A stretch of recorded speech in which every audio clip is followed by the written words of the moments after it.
On baigne dans l'énergie du mental. L'énergie du mental, c'est comme un océan d'énergie dans lequel on baigne en permanence. Et notre cerveau est comme un radar.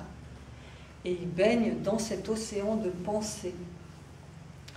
Et les pensées vont être captées par notre mental et elles vont venir résonner avec notre histoire, avec nos croyances, avec nos émotions, avec notre subconscient.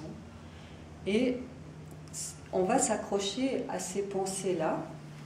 Et ces pensées sont assez envahissantes, mais on ne peut pas faire fi de notre mental puisque c'est lui qui nous met en relation les uns avec les autres et qui nous met aussi en relation avec le cosmos, puisque l'énergie du mental fait partie de l'énergie de la conscience, de l'énergie ambiante.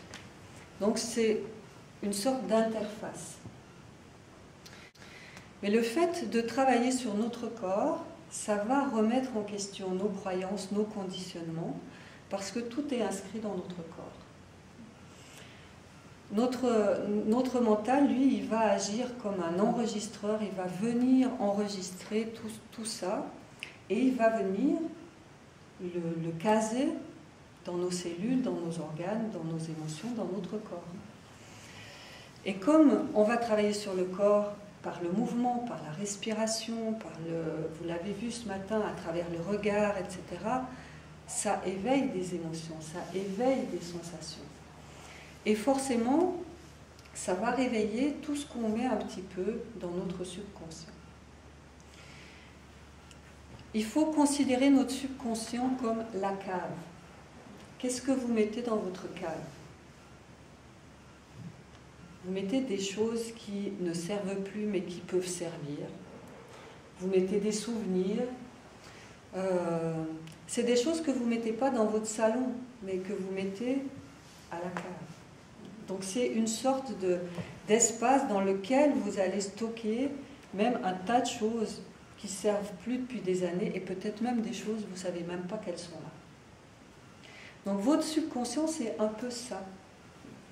Donc quand on va commencer à travailler sur le corps, notre mental qui est aligné avec notre subconscient, nos émotions, nos sensations, forcément que ça va l'activer, puisque en général, dans la vie qu'on mène au quotidien, on est plutôt en état de survie, c'est-à-dire qu'on respire juste ce qu'il faut pour la survie. Mais dès qu'on va commencer à respirer un peu plus pour activer notre énergie vitale, cette respiration va activer notre énergie et notre énergie, elle va faire monter à la surface ce qui est dans notre cave. Donc tout à coup, dans des respirations, on va travailler par exemple sur les chakras. Les chakras correspondent à des plans de conscience et tout d'un coup, on va être en relation avec des souvenirs, avec des émotions, avec des frustrations, avec des choses qu'on a mis un peu de côté ou qu'on a stockées. Parce que, voilà, il y a quelque chose qui se remet en mouvement, qui se remet en vie. Donc, c'est sûr que votre mental, lui, il va aller chercher tout ça parce qu'il se nourrit de ça. C'est ça qui alimente votre ego, c'est ça qui alimente votre personnalité, c'est ça qui alimente votre mental. Donc forcément, dès que vous mettez plus de vie dans votre corps, tout ce qui est stocké revient à la surface pour que vous puissiez vous dire « ça, ok, ça fait partie de mes valeurs, c'est important pour moi, j'ai envie de le garder et je le reconnais. Et puis ça, ok, on me l'a appris quand j'étais petit, ça fait partie du chemin familial ou de mes croyances familiales, mais finalement ça me pourrit un peu la vie. Je m'en sers quand même parce qu'on m'a dit que c'était bien pour moi, donc voilà, ça fait partie du patrimoine. Mais finalement, ça me pourrit la vie. Donc comme ça me pourrit la vie en général, je le stocke en bas, puis voilà, je fais avec. Mais là, ça va vous être présenté pour que vous puissiez faire le tri entre ce qui est important pour vous, qui sert votre relation, qui sert votre être, qui sert votre âme, ou qui sert votre ego. Donc le travail de Tantra, c'est d'aller à la rencontre de ce qui est au service de mon être, de mon âme et de ma relation, ou au service de mon ego, Parce qu'en général, ce qui crée des courts-circuits dans la relation, c'est mon ego. C'est mes croyances, c'est mes peurs, c'est mes conditionnements que je ramène toujours en avant parce que c'est ça qui me fait me sentir exister, parce que c'est ça qui fait que quand j'étais petit, j'ai déployé certains systèmes. On ne m'a même pas demandé souvent de les déployer, mais je les ai déployés parce que j'ai senti que c'était ça qu'il fallait que je fasse pour me sentir aimée et acceptée de mes proches. Et aujourd'hui, en tant qu'adulte, je continue dans le même système. Mais il y a un moment où, quand c'est plus d'actualité, ça se retourne contre vous. Et quand ça se retourne contre vous, c'est pour vous dire « Hep là, ça c'est un vieux disque qui tourne, c'est plus d'actualité. Est-ce que tu continues à faire avec parce que tu as l'impression que ça te sécurise, ou est-ce que tu peux le laisser tomber et commencer à mettre autre chose en place ?» Mais pour commencer à mettre autre chose en place, il faut que je me sente en sécurité. Parce que si j'ai mis ça en place, c'est parce que j'avais peur de me faire rejeter, de me prendre un râteau ou de me faire juger, etc. Donc, est-ce que je peux vraiment prendre le risque de faire autrement?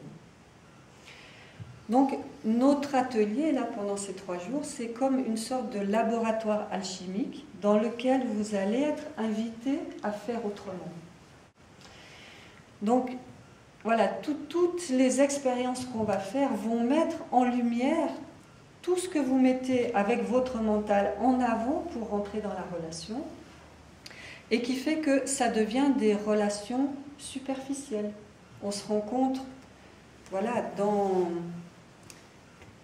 nos contours, dans notre carapace, mais jamais vraiment en profondeur. Et en fait, si vous êtes là, c'est ce à quoi vous aspirez. J'aimerais la rencontre, retrouver la rencontre amoureuse, j'aimerais plus de profondeur dans la relation, j'aimerais plus de compréhension, j'aimerais plus de vérité, j'aimerais que ça fasse plus youpi tralala quand on se rencontre. Mais tout ça, pourquoi? Ça vous demande d'aller chercher d'autres manières de vous y prendre. Et souvent, on va s'y prendre toujours de la même manière parce que, en plus, on ne sait pas comment s'y prendre autrement. Il peut y avoir des lectures qui sont inspirantes, mais si vous voulez changer les choses, ça passe par le corps, pas par le mental. Le mental, lui, il peut prendre conscience de certaines choses. Mais c'est comme disait Jacques Salomé, je peux prendre conscience que le pneu de mon vélo est dégonflé, ça ne va pas le regonfler. Donc prendre conscience, c'est une chose. Après, faire différemment, c'est autre chose. Et là, c'est un peu ce qu'on va faire pendant ces 3 jours. Donc, oser explorer différemment, oser sortir de vos zones de confort, oser aller dans l'inconnu, parce que c'est ça qui va vous éclairer sur « Ah bah tiens, oui, j'ai osé faire comme ça, j'ai osé rester centrée chez moi et je me suis aperçue que ma partenaire, elle était là. » Alors que chaque fois je vais vers elle, je m'occupe d'elle, je prends soin d'elle, en espérant que tout va aller bien pour elle, et puis en fait, elle me reproche que je ne suis pas présent, que je suis dans ma tête, que ceci, que cela, pourtant je suis là. Mais vous êtes là, à côté de vous, vous êtes chez l'autre, pas chez vous. Et ça, c'est